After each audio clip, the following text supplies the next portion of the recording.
Good afternoon. Welcome this day of opportunities, possibilities, miracles, and choices. I greet you this day with the greetings of respect and thank you for joining in with me on this very special day. We had quite a few views last week and some good conversations about the topics that we had. Did you engage in those conversations? I think that was the one, know yourself, know the enemy, things like that. Did you have some good conversations during that time? Did you share the message with any of your friends and family? Engage in that in-depth level of conversation. How did that work out for you? Is it growing? Is your circle of influence growing stronger where you have those kinds of conversations? So thank you for sharing. Thank you for tuning in again this time as we continue to go deeper into our mindful moment and our mindful moment community. I hope everyone is staying safe and healthy and well. So I don't know what weather you're in right now, but it's getting a little chilly here in the Chicago area, thus the longer attire. So it's getting a little cool here. Let's begin. We have a lot to talk about today. If you remember, this time I said what we were going to do, we were going to answer a few questions. If you had some questions out there, and we did get a few. So some of those I've answered offline, and I will address again later, and I'm going to address at least a couple of them today. But first, we take a moment to relax and breathe. Inhale, exhale, relax and breathe. Take a moment just for yourself. In this relaxing and breathing piece, what I'd like to ask you to consider doing is releasing some of the things that may make it difficult for you to relax and breathe.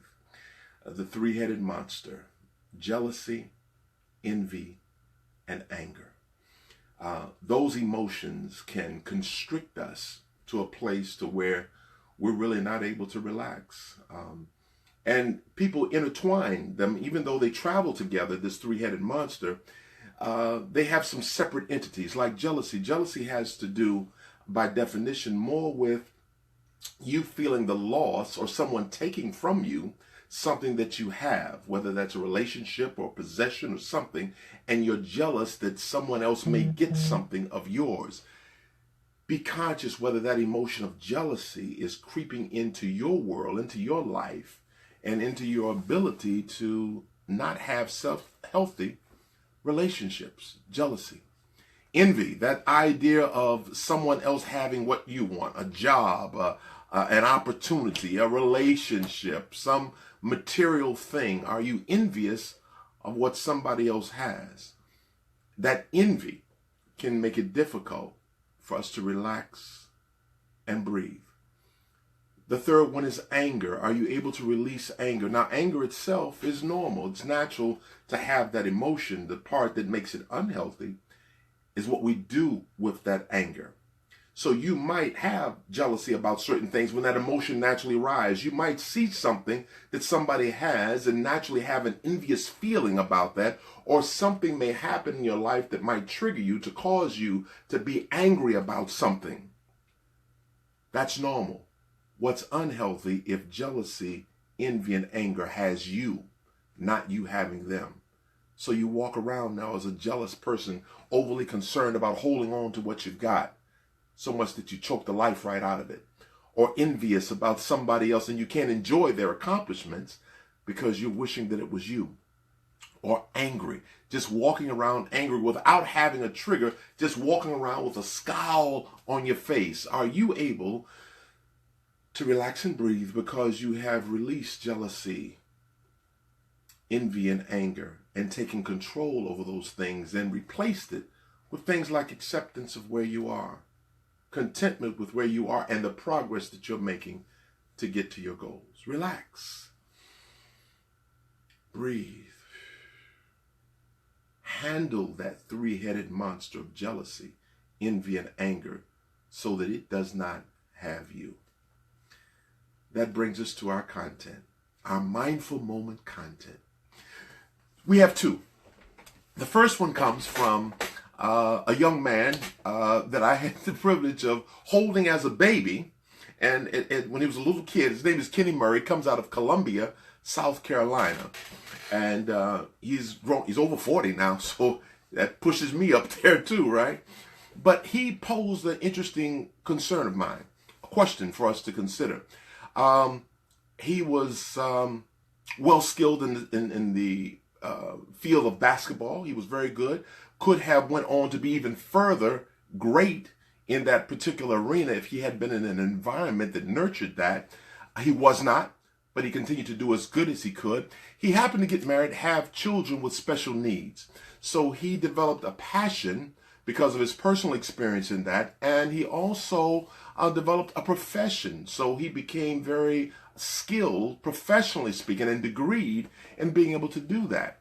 So his concern is, how is it that you can be so good at something and people not accept you, people not hire you, people not bring you in to do this thing that you are passionate and professional about doing? So he is at a job that he isn't really excited about, but he wants to be into something else. How do you manage that time between where you are and where you want to be? And how do you get people to accept you for the gifts that you have?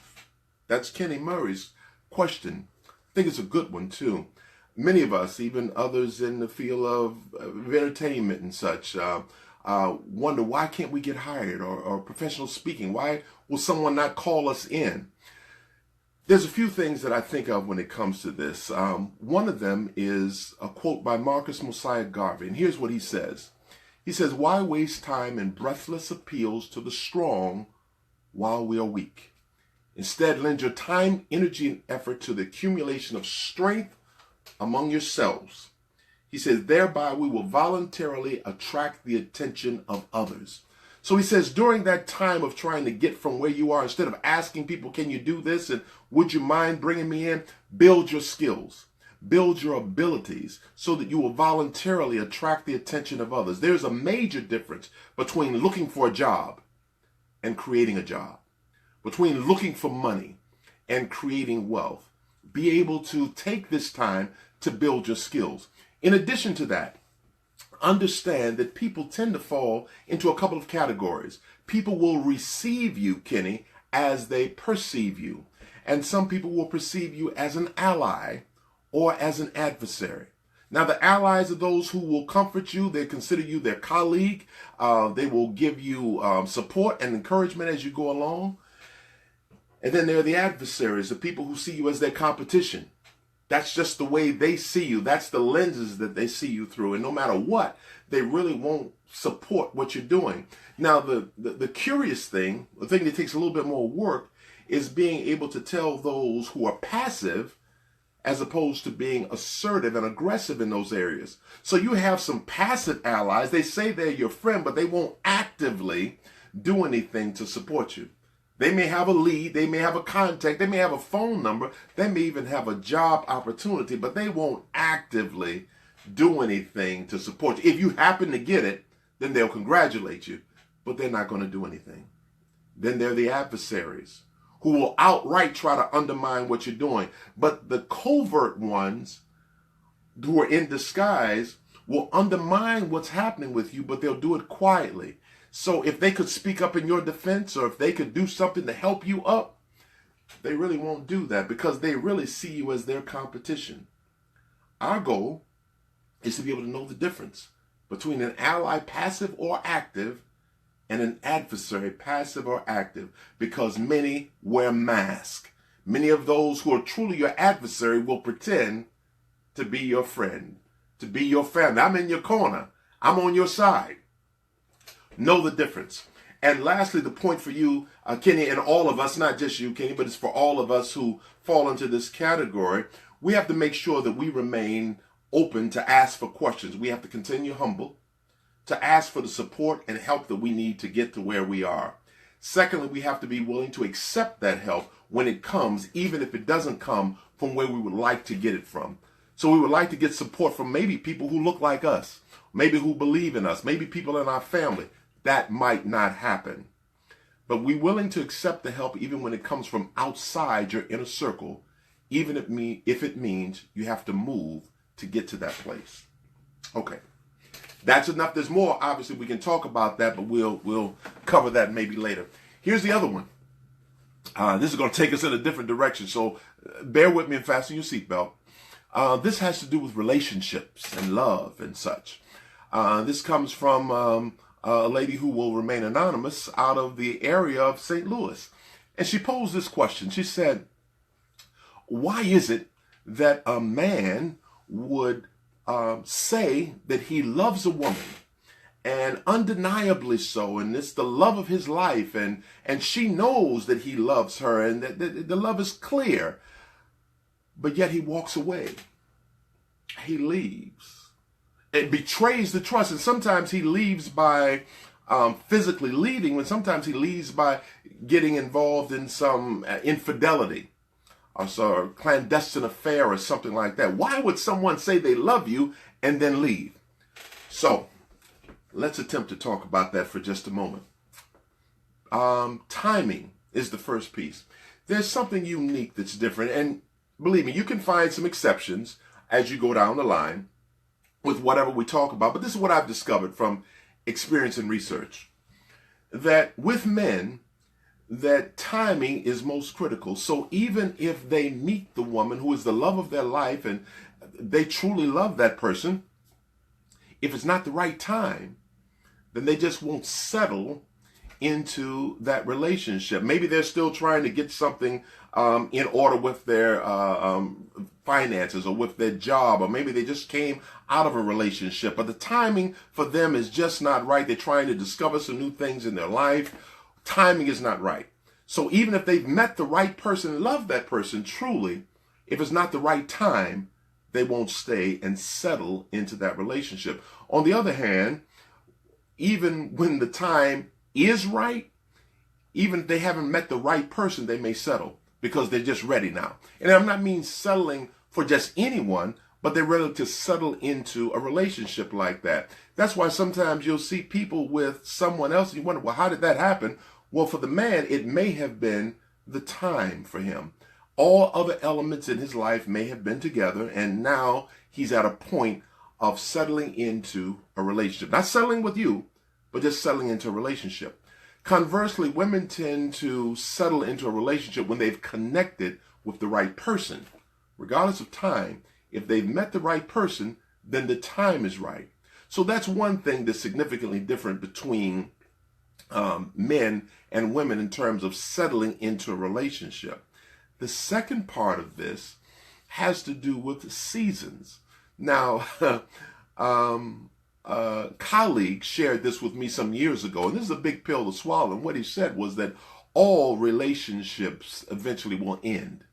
And I add to that, because of death or decision. Now, that's something pretty serious to consider, because we have this assumption that things will just last on and on and on. But if you think back to relationships that you have known from the 40s, 50s, 60s, 70s, 80s, 90s, 2000s, are they still the same as they were, or have they ended because of death or decision? Doesn't mean it's a bad thing. That's just what happens with relationships in a physical sense. And of course, you can go to the other place and say, well, I still have a relationship with this person. They're dead and gone, but I have a spiritual connection. I'm not even addressing that matter right now. I'm just talking about earthly, physical relationships. So the question becomes, what will you do with the time in the relationship that you're in now? Will you stay present? Or will you be overly concerned about what might happen at some point in the future, or waiting for the other shoe to fall? Will you stay purposeful in that relationship to give the best of yourself for as long as it is there, realizing this is your season to be together with this person? How will you manage the time that you have, knowing that we don't know how long you have to be together? The last piece of this part has to do with unfair assumptions that are made. Some people make the assumption that, well, people are together. Look at them. Their idea of love, they've stayed together for 50, 20, 30. They've stayed together for all these years. It must be love. Here's a news break. Many people are together and it has nothing to do with love. For long periods of time, they may be together because of religious reasons. and their religion doesn't allow them to separate, so they stay together. They may be together for financial reasons because it just makes sense financially for them to stay together. That thing is cheaper to keep her kind of thing. Well, there are people who actually do that. There may be people who are together for the children, for other personal reasons, but it does not all have to do with love. So where do you get your definition of because someone loves me, then that means they should stay with me for the rest of their life, or because they love me, then they should do this? Have you sat down, and I'm not talking about the lady who submitted this or her circle of friends who discussed this. This is to anyone.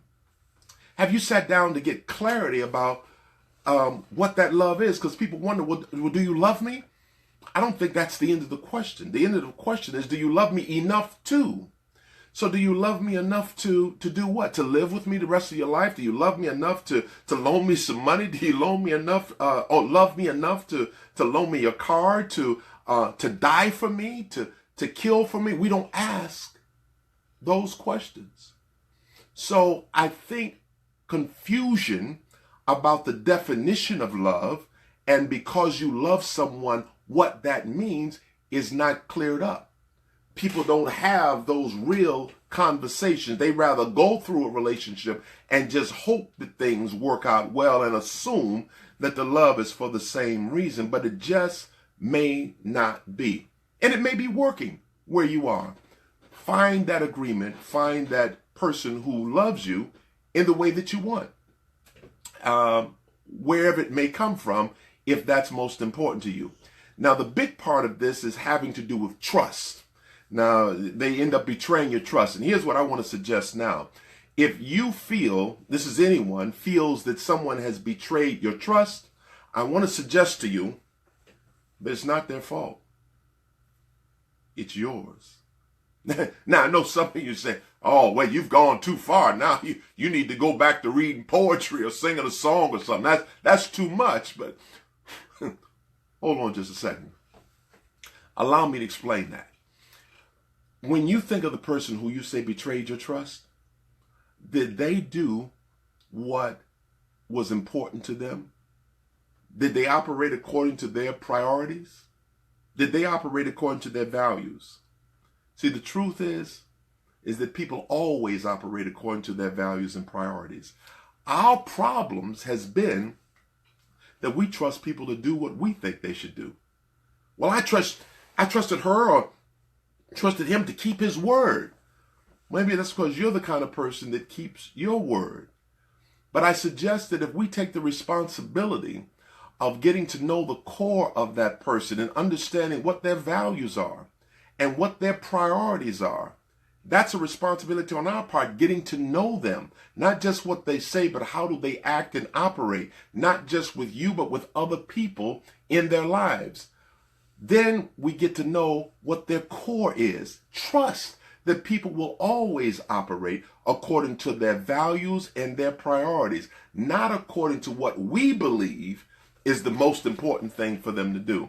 And that's why I say the responsibility is on us. We're trying to trust people to have the same value in terms of marriage, in terms of love, in terms of relationships. And speaking of which, where do you get your value of love from? Do you get yours from the Bible? Because it's a matter of interpretation, isn't it? Do you get yours from the Quran, the Book of Mormon? Do you get it from what Steve Harvey says on his show, Oprah Winfrey, Dr. Phil, Rush Limbaugh, a book that you just read, a movie, what's on Empire, or some television show? How do you decide what love should be looking like or demonstrated like in your life? Where did that belief come from, really? Have you thought about that? The belief that you have about love, do you use nature as an indication of that? How do you determine that? So we get distracted by the fact that people give us things and, well, he gives me this, and so that must mean that he loves me, or he does this, and that must mean that she loves me, or she has shared this with me, and that must mean that she loves me. It only means that they are doing what they're doing. You have to go deeper to find out the reason why. That means going beyond the superficial. That's why those of you in this mindful community is so powerful, because superficial is not acceptable to us. We have to go deeper. We don't like to know just what you're doing, but we like to know the reasons why, because we know that at the core of that rests your values and your priorities, and that we can learn to trust because it won't disappoint us. Well, that was something, wasn't it? Those were a couple of the questions that were asked.